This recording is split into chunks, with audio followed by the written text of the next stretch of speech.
This is a video review of the Hornby Limited Edition set, which is the Caledonian set. Features the Caledonian Railway Class 422 locomotive, which is numbered 123, which is the little tender engine, and quite a small little locomotive, but nice quality, with a set of 3 matching Caledonian coaches. It comes boxed, so it's limited edition of 3,000 models, so it's not a low number model. And the box has got the cellophane window, and it's got like the front lifts up. It's got a bit more information than like a picture of the certificate, which I'll show you in a moment. The picture of the locomotive, and generally a little bit about the railway and whatnot.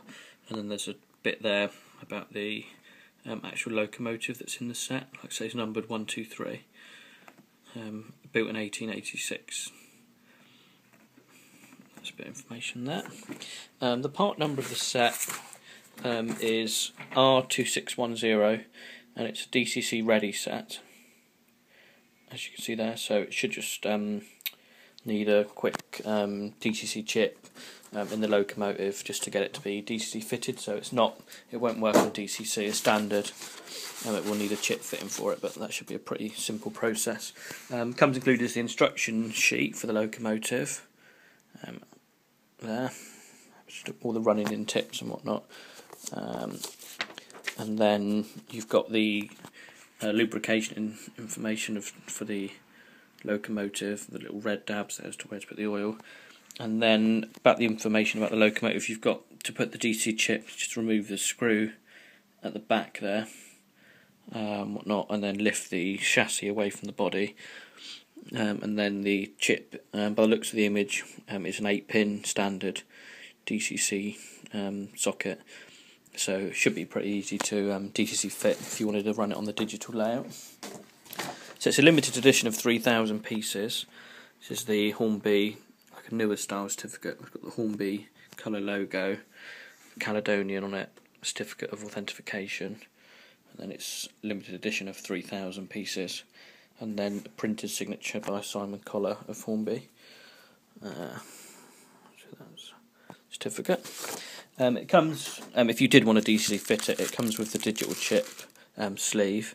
So, and it is, yeah, so the image looks like it's a standard 8-pin. So you've got one of those. And then you've got the train. So like I say, it's quite a small little locomotive, but it's got the tender. For some reason, the pack doesn't... it does have the little finger hole at the back. It's got metal buffers on the train. Quite smart. I quite like the front buffer beam, the painting of the number for the Caledonian Railway, number 123 on the front.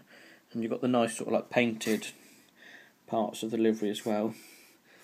The little like whistle, I assume that is on the top there. 1, 2, 3.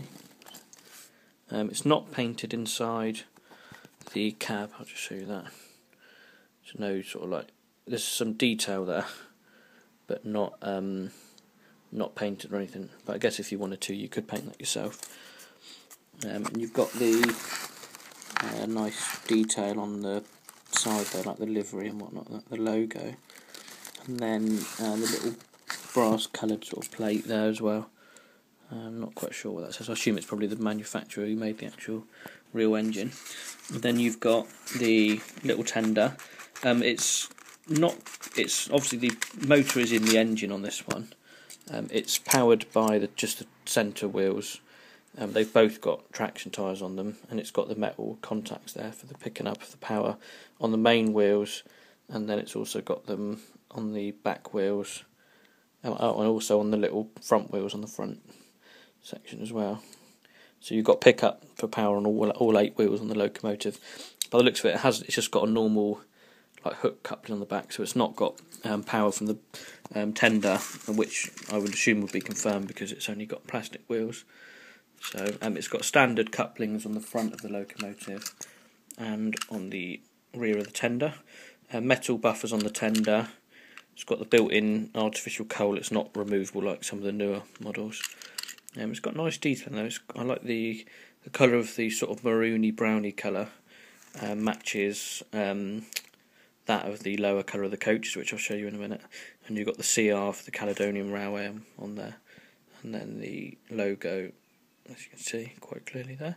I like the blue and the white contrast, like the light and the darker sort of colours.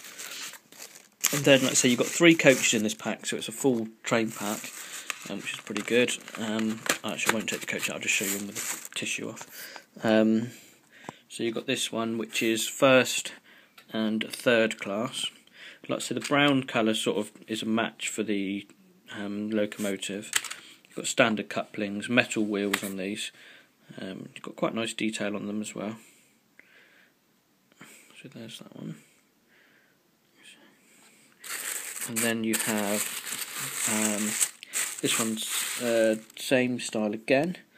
So the first one's got 460 on it, 461. This one's 460, and it's like I say, first and third again. Metal wheels, the buffers. The buffers look like they're removable, so you know if you manage to snap one off or something, you can replace it, as long as you don't break the joining point on the actual body of the unit. And then the last coach has got third and first again, but it's also got like a guards sort of area at the back by the looks of it. I'll bring one out and then you can bring this one out and you can sort of see the detail throughout them, because they're all going to be quite similar. So there's no actual seats inside by the looks of these. No, they're just nothing inside at all. But you've got quite nice detailing on the roof, as you can see. You've got the white stripe down this side of the coach on the windows, which you can just see. Quite simple construction. You've just got the screws holding them together on the underside, and the bogies are just clipped on with the little standard plastic clips. Normal size couplings, like I say, removable buffers. So they're I quite like the detail around the sort of like doors on the thing there. They look quite smart, but they're not like the sort of major super detail models that are sort of like £50 a coach nowadays. So, but I think this set retails for sort of just above the £100 mark. So, for I guess what you get what you pay for in comparison to, like I say, the newer sets that are sort of like coming in to be sort of like double the price of that. But yeah, like I say, generally a nice looking set. It looked really nice on a, I think on a nice little layout it could look really quite smart, especially if you were doing the sort of Caledonian Scottish style set there. I haven't unfortunately got an analog controller, so I can't show it working. But it is, when I do get it running, it is a really nice smooth runner, as generally most of the newer stuff is really. But yeah, any questions, please give me a shout. Thanks for watching.